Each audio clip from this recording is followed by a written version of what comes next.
The holographic display flickered as the alien transmission came through. Every screen in the United Earth Council chamber lit up with the same image. Tall, translucent beings with glowing patches on their bodies appeared in the center of the room. Their leader stood at least 9 feet tall, with tentacles that moved like they had minds of their own. Ambassador Jack Morrison sat at his desk, coffee cup in hand. He had been Earth's chief diplomat for 20 years, and nothing really surprised him anymore. The alien's dramatic entrance barely made him look up from his morning reports. "Humans of Earth," the alien leader began, his voice echoing through the chamber. "I am Zethnari, Supreme Commander of the Zarathi Empire. For 3,000 years our peoples have lived in peace. Today that peace ends." Jack took another sip of his coffee. The stuff was getting cold. He made a mental note to get a warmer for his desk. General Lisa Chen sat next to Jack. She was flipping through her tablet, probably checking the day's schedule. Neither of them seemed particularly worried about the alien's announcement. "The Treaty of Proxima is hereby dissolved," Zethnari continued. His tentacles waved more dramatically now, like he was conducting an orchestra. "The Zarathi Empire declares war upon humanity." A few council members glanced at each other. Someone in the back row actually yawned. Jack finally looked up. "Okay, I'll bite. Why are you declaring war on us?" Zethnari's glowing patches flashed brighter. He seemed offended by the casual response. "Your species has grown weak. You have abandoned the ways of the warrior. Look at you, sitting there with your beverages." "It's coffee," Jack said. "Want some? We've got a great Ethiopian blend today." Silence. Zethnari's voice boomed. "Once, humans were feared across the galaxy. Your warship struck terror into the hearts of all who opposed you. Now look at what you've become." Lisa Chen tried to hide a smile behind her tablet. A few other council members were openly grinning now. 3 millennia ago, when we signed the treaty, humans were conquerors. Zethnari went on. "You had the most powerful military in known space. Your soldiers were legendary. But now you name your warships after flowers and artists." "The USS Bob Ross is a fine vessel," Jack said calmly. "Bob Ross?" Zethnari's tentacles thrashed wildly. "What kind of name is that for a battleship? Where is the USS Destroyer? The Annihilator? The Deathbringer?" "We retired those," Lisa Chen spoke up. "They were depressing the crew. And your weapons." Zethnari was really getting worked up now. "We have reports that your plasma cannons play music when fired. Music. Weapons of war should inspire fear, not joy." Jack shrugged. "The troops like it. Improves morale. Your military training facilities use foam weapons. Foam. Your combat simulations include mandatory snack breaks. Your generals spend more time in therapy sessions than strategy meetings." "Mental health is important," Lisa said.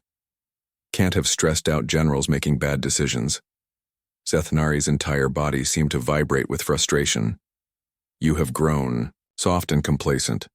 The mighty human empire that once made the galaxy tremble now hosts bake sales to fund its space exploration programs." "Those cookies sell really well," someone called from the back of the room. "Enough," Zethnari roared. "We have watched your decline for centuries, no more. The Zarathi will remind you what it means to be warriors. We will show the galaxy that humans are no longer to be feared." Jack stood up slowly, still holding his coffee cup. "So just to be clear, you're declaring war on us because we're too peaceful? You mock the ways of war. You have forgotten what made you great." "Uh-huh." Jack looked around the room. "Anyone here feel like we've forgotten how to fight?" The room filled with quiet laughter.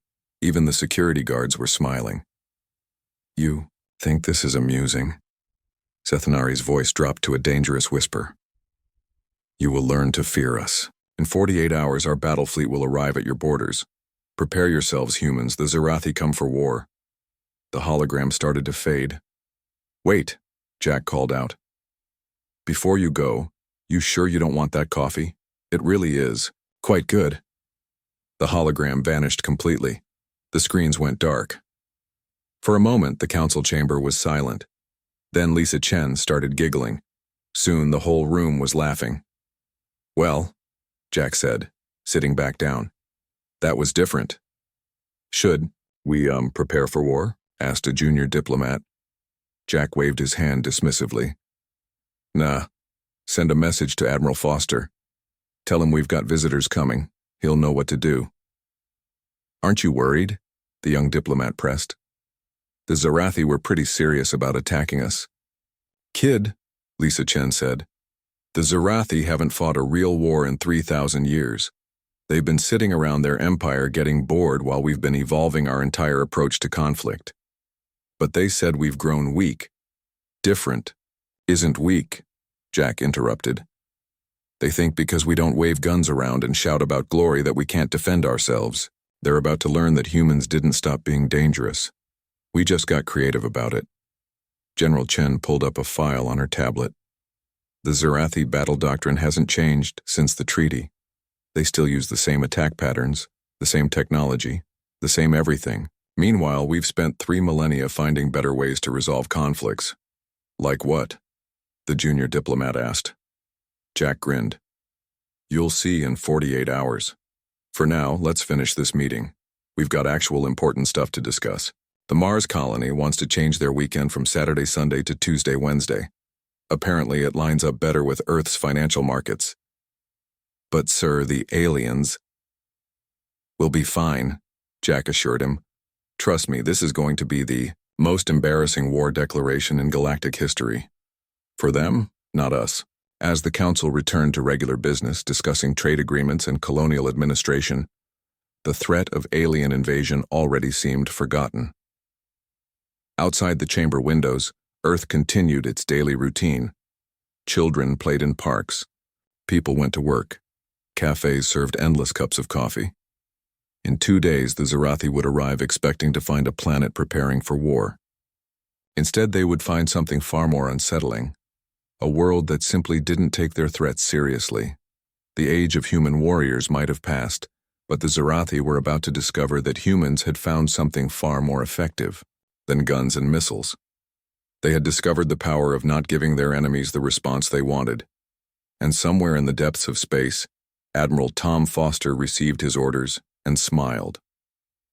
The Zarathi wanted to see what humans had become. Well, they were about to get an education they'd never forget. The Zarathi battle fleet emerged from hyperspace exactly 48 hours later. 500 warships arranged in perfect formation, their hulls gleaming with weapons and armor. Each ship was a masterpiece of military engineering, built for one purpose: destruction. Supreme Commander Zethnari stood on the bridge of his flagship, the Doomhammer. His tentacles twitched with anticipation. Finally, after 3,000 years, the Zarathi would prove their superiority again. "Status. Report," he commanded. "All ships in position, Supreme Commander," his second-in-command reported. "Earth's defense grid is active, but strange." "Strange how?" "They appear to be decorating space, sir." Zethnari moved to the viewing screen. Instead of weapon platforms and battle stations, he saw orbital structures covered in lights and colorful patterns. Some were shaped like giant flowers, others looked like abstract art installations. "What is this?" he demanded. "Unknown, sir. Scans show they are defense platforms, but they don't match any known military configuration." "It doesn't matter. All ships prepare to fire. Target their orbital defenses." Meanwhile, aboard the USS Bob Ross, Captain Mike Rodriguez relaxed in his command chair. He wore a Hawaiian shirt instead of a military uniform. His crew seemed equally casual, some sipping smoothies, others playing cards. "Captain," Lieutenant Ashley Park called out, "the Zarathi fleet is powering weapons." "Right on schedule," Mike said. "Everyone ready for the show?" The crew gave thumbs up. Someone turned on mood lighting. Soft jazz began playing through the ship's speakers. "Activate the welcome protocol," Mike ordered.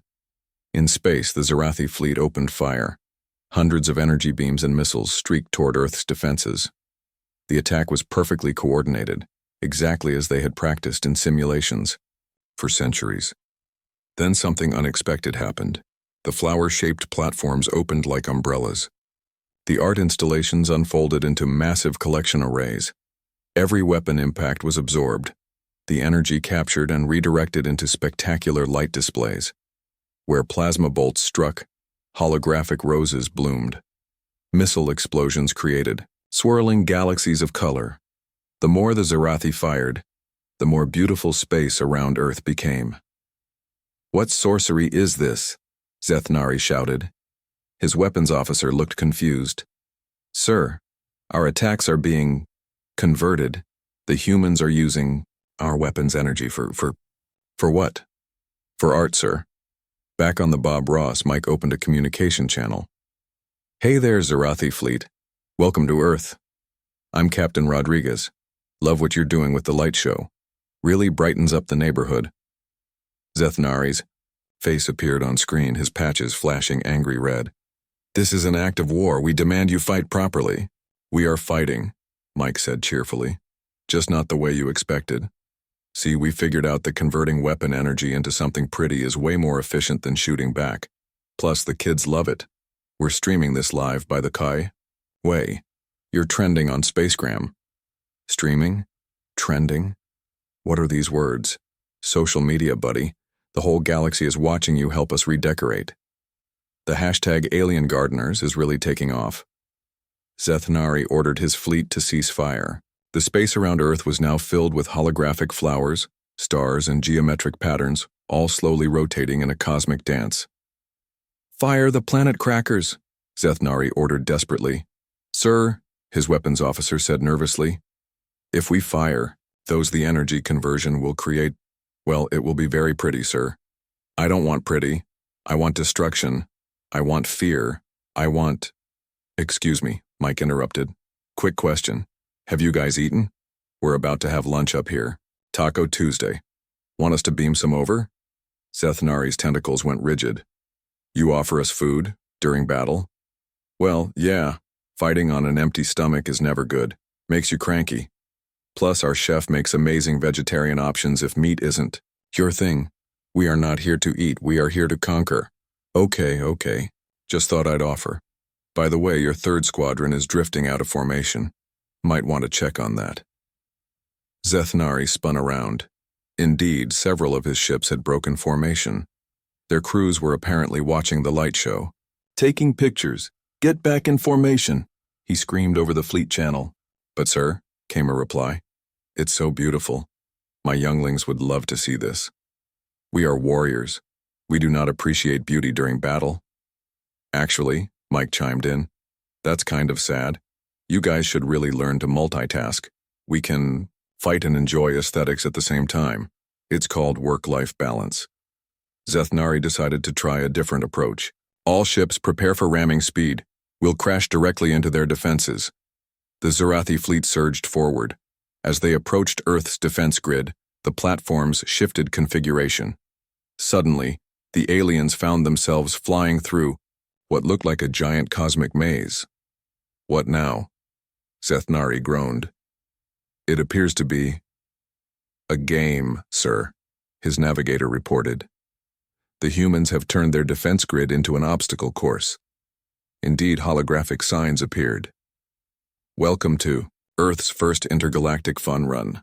Please follow the glowing path. Prizes for best time." Some of the Zarathi ships actually started following the course, their crews apparently forgetting they were supposed to be invading. "This is humiliating," Zethnari raged. "Fine. If they won't fight in space, we'll take the battle to their planet. Prepare the ground forces." "Sir," his tactical officer said, "where should we land? The humans don't seem to have any military bases visible." "Land in their cities. Show them the might of Zarathi warriors." "Which city, sir?" "I don't care, that one." Zethnari pointed at the screen. "What do the humans call it?" "Seattle, sir." "Perfect. Deploy the troops. Full battle gear. Maximum intimidation. As Cow." Zarathi dropships headed toward Earth. Mike contacted ground control. "Hey Susan, you've got incoming. About 10,000 Zarathi warriors heading for Seattle." General Susan Martinez's voice came through crystal clear. "Seattle? During the Coffee and Kindness Festival? Oh, this is going to be good. Want us to do anything? Nah, we've got it covered. The festival committee has been preparing all week. They'll handle it. The Zarathi dropships punched through Earth's atmosphere, expecting anti-aircraft fire. Instead, they found clear skies and gentle music playing on all radio frequencies. As they landed in downtown Seattle, Zarathi warriors poured out, weapons ready, battle cries echoing between buildings. They spread out across the city center looking for resistance. They found food trucks, lots and lots of food trucks. "Welcome to Seattle," a cheerful voice called out. A young woman in an apron approached the nearest Zarathi warrior, holding a tray. "Can I interest you in a free sample? We've got gluten-free options." The warrior, trained for combat since birth, stood frozen. His targeting computer couldn't identify the small paper cup she offered as a weapon. "It's pumpkin spice latte," she explained. "Very popular this time of year." More humans appeared, all smiling, all offering food and drinks. The Zarathi warriors looked at each other in confusion. This wasn't in any of their battle scenarios. Back in orbit, Zeth-Nari watched the ground footage in disbelief. His elite troops, the finest warriors in the Empire, were standing in lines at food trucks. Some had removed their helmets to better smell the coffee. "They're supposed to be terrorizing the population," he shouted. "Sir," his intelligence officer reported, "the humans appeared to be giving them loyalty cards. Buy 9 drinks, get the 10th free." What does that even mean? On the streets of Seattle, more Zarathi warriors found themselves drawn into various festival activities. A group discovered a drum circle and, finding the rhythm oddly similar to their own battle chants, joined in. Others were pulled into yoga sessions, their flexible tentacles making them natural practitioners. "This isn't warfare," Zeth-Nari muttered. "This is madness." "Sir," his communications officer said, "we're receiving a message from the human general." Susan Martinez appeared on screen, sipping what looked like a green smoothie. "Hey there. Your troops are doing great. Really getting into the festival spirit. We've set up a cultural exchange booth if you want to come down. The Seattle Arts Council is very excited to learn about Zarathi poetry." "Poetry? We don't have... we're here to conquer you." "Oh, right. The war thing. How's that going? For you?" Zeth-Nari looked at his tactical display. Half his fleet was taking pictures of the light show. His ground forces were scattered across Seattle, participating in what appeared to be a massive street fair. Someone had put flower crowns on several of his warriors. "This is not how war is supposed to work," he said weakly. "Maybe not," Susan agreed. "But it's how we do things now. Evolution, you know. Why destroy when you can create? Why fight when you can feast?" Your troops seem to be figuring it out pretty quick. Indeed, on the ground, Zarathi warriors were discovering things they'd never experienced in their rigid military society. Music, art, really good coffee. The simple pleasure of sitting in a park without worrying about attack drills. Zeth-Nari slumped in his command chair. The invasion he had planned for so long was turning into the galaxy's biggest cultural exchange program. And the worst part? His own troops seemed to be enjoying it. By noon, the Zarathi invasion of Seattle had completely fallen apart. Warriors trained for decades in the art of combat found themselves sitting in coffee shops, discussing their feelings with baristas. Others were learning to make pottery, their tentacles surprisingly good at shaping clay. Supreme Commander Zeth-Nari finally decided he needed to see this disaster for himself. He took a shuttle down to the planet accompanied by his elite guard. They landed in the middle of what should have been a war zone. Instead, they found a street fair. "Supreme Commander," called out one of his warriors. The soldier was wearing a flower crown and holding what appeared to be a giant pretzel. "You have to try this. The humans call it street food." Zeth-Nari's tentacles twitched with anger. "Soldier, where is your weapon?" "Oh, I traded it for cooking lessons. Did you know humans have over 40 different ways to prepare potatoes?" Before Zeth-Nari could respond, a cheerful human approached. She wore a shirt that said, "Free hugs," and carried a clipboard. "Welcome to Earth," she said. "I'm Emma, a volunteer, with the Festival Welcome Committee. Would you like a tour? We have live music on 3 stages, art demonstrations, and a really great farmer's market. I am here to conquer your planet." Zethnari growled. Oh, that's nice, Emma said, marking something on her clipboard. Are you more interested in conquering through cultural activities or culinary experiences? We have programs for both. What? No. I mean actual conquest. War. Destruction. Emma nodded sympathetically. I understand. Transitioning from military to civilian life can be challenging. We have support groups for that. They meet every Tuesday at the community center. Free coffee and donuts. Zethnari looked around helplessly. His elite warriors were scattered throughout the festival. One group was taking photos with local children. Another was learning face painting. Several had joined a drum circle, their natural rhythm making them surprisingly good drummers. Listen to me, he said to Emma. 3,000 years ago, humans were the most feared warriors in the galaxy. What happened to you? Emma thought for a moment. Oh, we're still dangerous. We just figured out that making friends is a better survival strategy than making enemies. Want me to show you? Before he could refuse, Emma led him to a large tent, labeled Cultural Exchange Center. Inside, humans and Zarathi were working together on various projects. See, when you first announced your invasion on Galactic Twitter, we did some research on your species, Emma explained. We found out that Zarathi have amazing artistic traditions that have been suppressed by your military culture for millennia. So we prepared activities based on your ancient cultural practices. She pointed to a group of Zarathi working with human artists. Your people invented color weaving, where you use your natural bioluminescence to create patterns. These artists are teaching your warriors how to reconnect with that tradition. Zethnari watched his soldiers, their patches glowing in intricate patterns he hadn't seen since childhood. They looked happy. And over here, Emma continued, we have a cooking class. Turns out Zarathi and humans have similar taste preferences. Your warriors are teaching us some traditional recipes while learning about Earth cuisine. The Supreme Commander observed his fierce warriors carefully folding dumplings while discussing seasoning choices with elderly human grandmothers. This is all very nice, Zethnari said weakly, but we're supposed to be at war. Are we, though? Emma asked. Your people came here because you thought we'd become weak. But strength isn't just about weapons and warriors. Sometimes the strongest thing you can do is choose not to fight. She led him outside where a stage had been set up. A mixed group of humans and Zarathi were performing music together, combining Earth instruments with the Zarathi's natural harmonics. Your species has one of the most beautiful musical traditions in the galaxy, Emma said, but your military banned music as a distraction from warfare. We just gave your warriors permission to sing again. Zethnari listened to the music. It stirred something in him, memories of his youth before military training stripped away such weaknesses. This is psychological warfare, he muttered. No, Emma said gently. This is what happens when you stop fighting long enough to remember why life is worth living.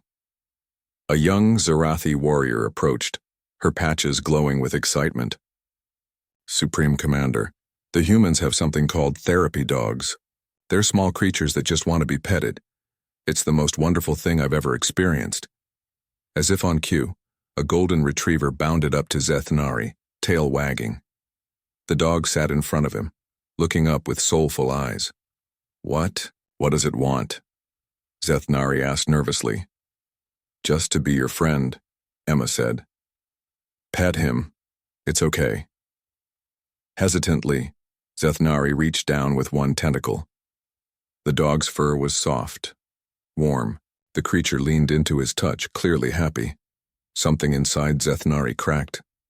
I had a pet once, he said quietly, before I joined the military. A small creature called a fluffle, but pets weren't allowed for warriors. The dog rolled over, requesting belly rubs. Despite himself, Zethnari complied. Your whole society is built on warfare, Emma said. But look at your people now. Look how quickly they've embraced art, music, food, friendship. Maybe they've been waiting for permission to stop fighting. All around them, the invasion continued to dissolve into a massive cultural festival. Zarathi warriors were learning juggling, painting, gardening. Some were in deep philosophical discussions with street performers. Others were teaching human children how to make their patches glow in different colors. The Zarathi Empire has maintained order for thousands of years through military might, Zethanari said, still petting the dog. And has it made your people happy? Emma asked. The Supreme Commander watched his warriors. He saw something in their faces he'd never seen before. Genuine joy. Not the fierce satisfaction of victory in battle, but the simple pleasure of creation, connection, community. His second-in-command approached, holding 2 ice cream cones. Sir, you must try this human delicacy. They call it chocolate chip cookie dough. It's revolutionary. Gorth, you're supposed to be coordinating our invasion forces. What forces, sir? 3rd Battalion is doing yoga in the park. 5th Regiment joined a book club. The entire 9th Division is at a cooking competition. They're making something called fusion cuisine. Zethnari sighed. Status of our fleet? Most are still taking pictures of the light show. About 100 ships have requested permission to land so their crews can join the festival. Oh, and Admiral Krang is asking if we can extend our stay. He's signed up for a meditation retreat next week. The therapy dog had fallen asleep against Zethnari's tentacle. He found he didn't want to move and disturb it. Sir, Gorth said hesitantly, maybe the humans are right. Maybe there's more to life than conquest and glory. You too? Well, I just spent an hour finger painting with a group of younglings. It was liberating. When was the last time any of us created something instead of destroying it? Emma sat down beside them on the grass. 3,000 years ago, we were just like you. Always fighting, always conquering. Then we realized we were spending all our energy on war and had none left for living. It took us centuries to change, but it was worth it. Your military must be ashamed, Zethnari said. Our military still exists, Emma replied. They're just really good at not fighting, like today. Your entire invasion force is being neutralized with food, music, and kindness. No casualties, no destruction, no trauma. Just a really nice day for everyone. Zethnari looked up at the sky. His warships were still up there, their crews probably watching everything unfold on their screens. I've failed, he said quietly. Have you? Emma asked. Looks to me like you've successfully brought happiness to thousands of your people. That's not failure. That's just a different kind of victory. A group of Zarathi warriors ran past, laughing, as they chased soap bubbles being blown by human children. They looked nothing like the fierce soldiers who had landed that morning. I can't go back to the Empire with stories of finger painting and ice cream, Zethanari said. They'll think we've been brainwashed. Maybe it's time for the Empire to change, Emma suggested. Your people seem ready for it. As if to prove her point, a messenger arrived with reports from the fleet. Several ships had landed without orders, their crews eager to experience the festival. Others were requesting permission to establish cultural exchange programs. There's going to be a fireworks display tonight, Emma said. Your fleet's light show earlier gave us some great ideas. Want to stick around and see what happens when we combine human pyrotechnics with your energy manipulation technology? Zethnari was about to refuse, then stopped. The therapy dog was still sleeping peacefully against him. His warriors were happy. His own tentacles were more relaxed than they'd been in decades. I suppose we could stay for the fireworks, he said finally. Emma smiled. Great. And tomorrow there's the International Food Festival. Wait till you try sushi. With your tentacles, you're going to be amazing with chopsticks. As the sun began to set over Seattle, the failed invasion transformed into the biggest party the city had ever seen. Humans and Zarathi danced together, shared meals, created art. The weapons of war lay forgotten in piles, traded for musical instruments, cooking utensils, and art supplies.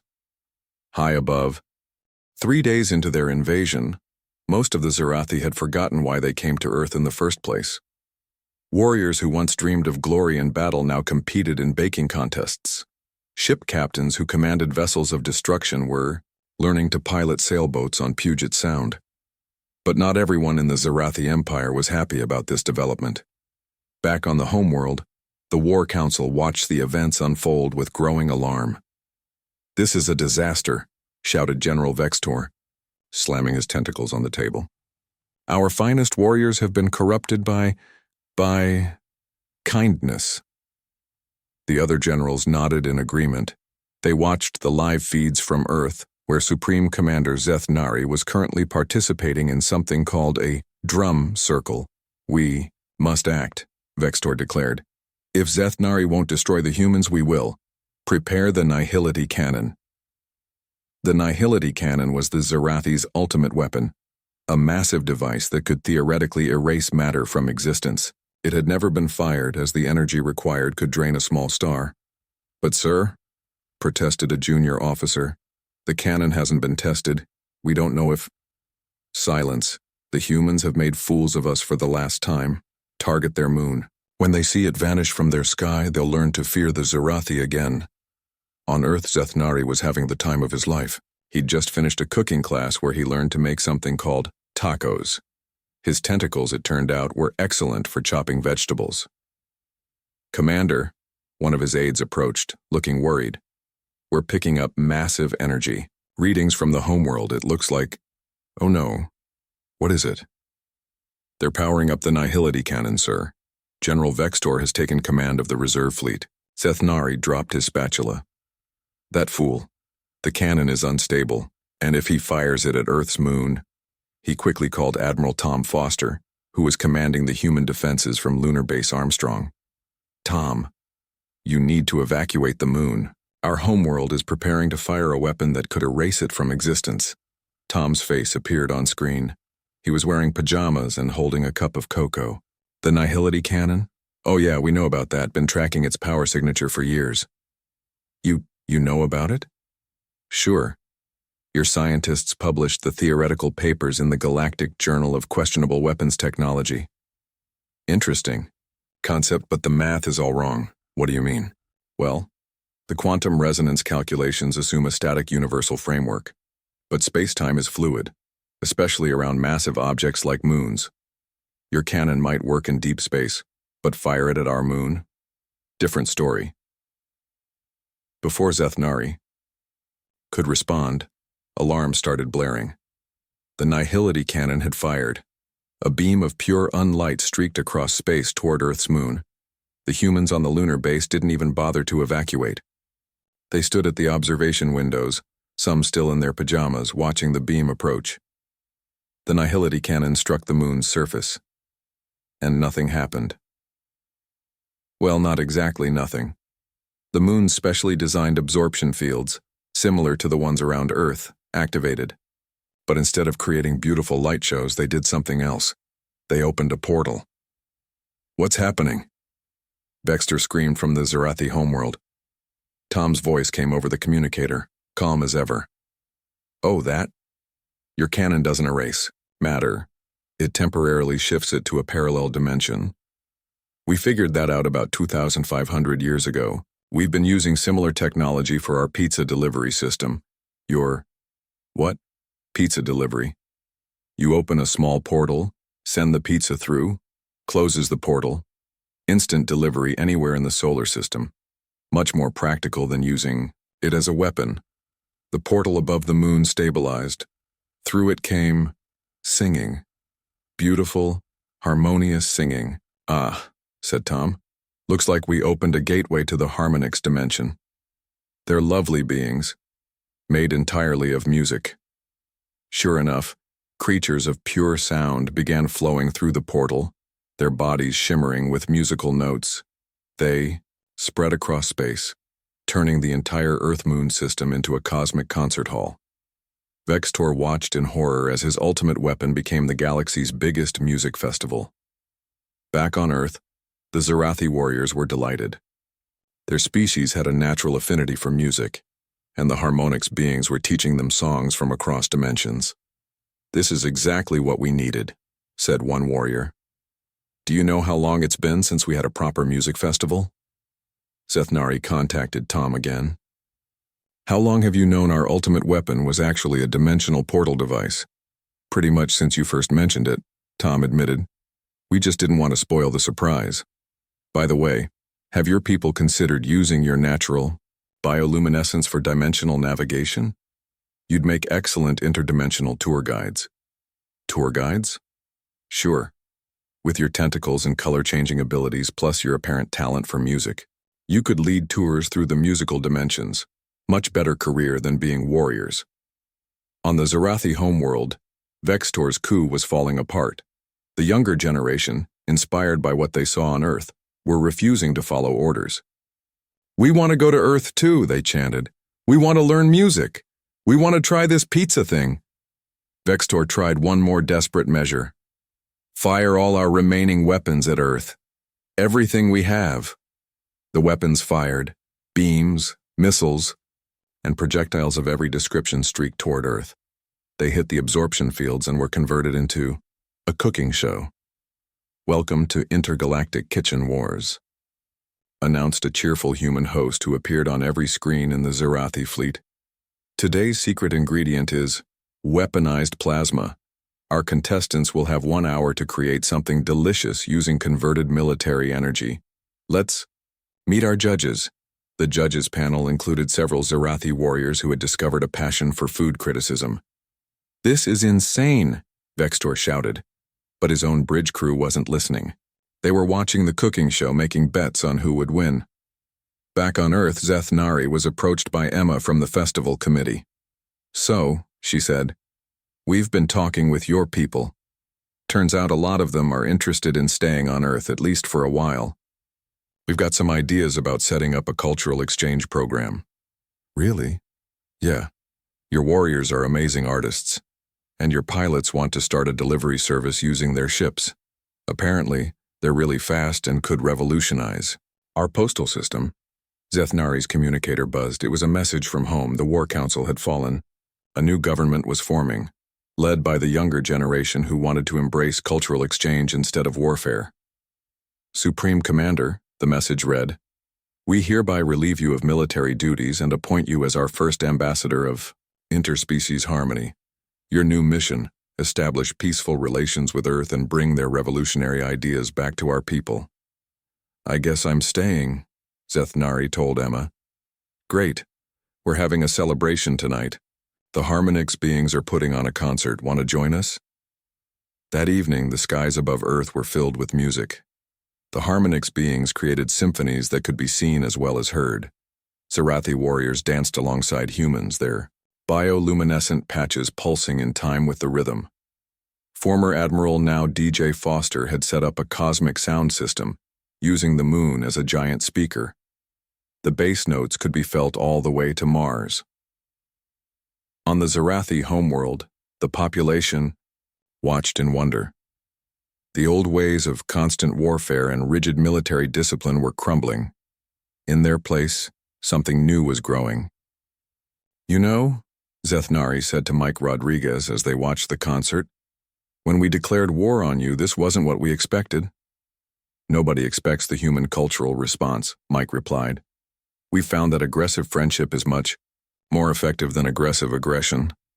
"But how did you know it would work?" "We didn't, not really. But we figured if someone wants to fight, and you refuse to fight back in the way they expect, it forces them to question why they're fighting at all." Above them, the Harmonix beings created a song that painted the history of both species across the sky. It showed the Zarathi's proud warrior tradition, humanity's violent past, and the moment both species chose a different path. "So what happens now?" Zethnari asked. "Now?" Mike grinned.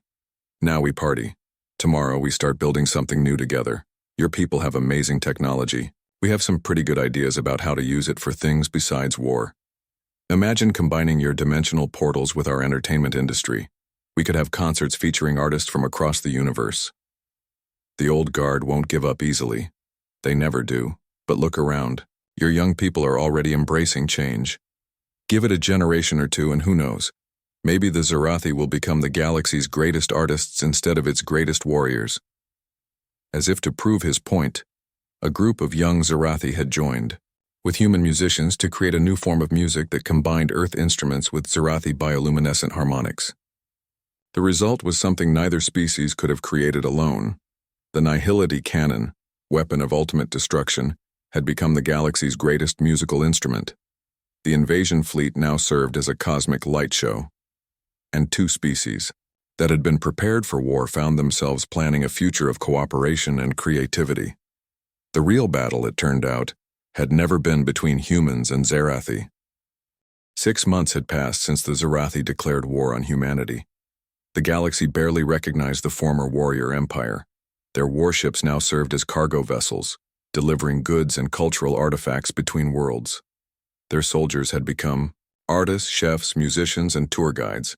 Supreme Commander Zeth Nari, now officially Ambassador Zeth Nari, sat in his new office at the United Earth Cultural Exchange Center. The walls were decorated with artwork created by Zerathi human collaborative teams. His desk was covered not with battle plans, but with proposals for festivals, art exhibitions, and interdimensional concerts. A knock on the door interrupted his reading. Emma walked in, now serving as Earth's liaison to the Zerathi people. "Ready for the big meeting?" she asked. Zeth Nari's tentacles shifted nervously. "I suppose, though I never thought I'd be signing peace treaties with colored pens and glitter." The kids from both species designed the ceremony. They insisted on making it sparkly.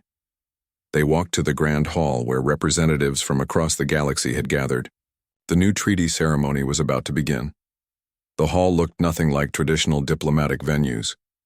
Instead of formal tables and stern decorations, it was filled with color and life. Banners created by children hung from the ceiling. Tables were laden with food from a dozen different worlds. Musicians from various species were warming up their instruments. Admiral Jack Morrison stood at the podium, wearing his usual Hawaiian shirt. "Welcome, everyone. Before we get to the boring paperwork, let's have some fun.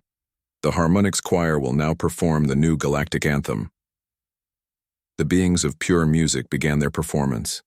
The anthem told the story of the shortest war in galactic history, how the Zerathi came to conquer and ended up being conquered by kindness instead.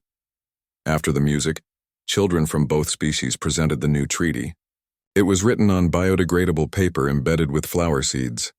"When you plant this treaty in your home soil," explained a young Zerathi girl, "it will grow into a garden, because peace should create life, not just end conflict." Zeth Nari stepped forward to sign, using a pen that wrote in multiple colors at once. "I hereby commit the Zerathi people to eternal friendship with humanity. We promise to share our knowledge, our culture, and our really good recipes." Jack signed next. "And humanity promises to keep throwing awesome parties, sharing our coffee technology, and teaching meditation to anyone who wants to learn." The treaty included some unusual clauses. Article 1. All future disagreements shall be settled through cooking competitions, dance-offs, or collaborative art projects. Article 2. Each species shall host at least 4 major festivals per year, with mandatory attendance for all former military personnel who need to lighten up. Article 3. The Nihility Cannon shall be permanently repurposed as an interdimensional concert venue. Article 4. Both species commit to exploring the galaxy not for conquest, but to find new friends and discover new types of food. Article 5. War shall henceforth be considered totally uncool and a major party foul. After the signing, the celebration began. The gathering included beings from across the galaxy who had come to witness this historic moment. General Susan Martinez found Zeth Nari by the snack table. "So, Ambassador, how does it feel to lead the new Zerathi Renaissance?" "Strange," he admitted. 6 months ago, I was planning military campaigns. Now I'm organizing art festivals and food tours. Just yesterday, I spent 3 hours debating the proper seasoning for interdimensional fusion cuisine. Beats planning invasions, doesn't it? Actually, yes. Do you know how stressful it is maintaining a warrior culture? Always having to look fierce, never admitting you enjoy things like sunset paintings or puppy videos. Susan laughed. "Speaking of which, have you seen the latest video from the Zerathi Puppy Academy?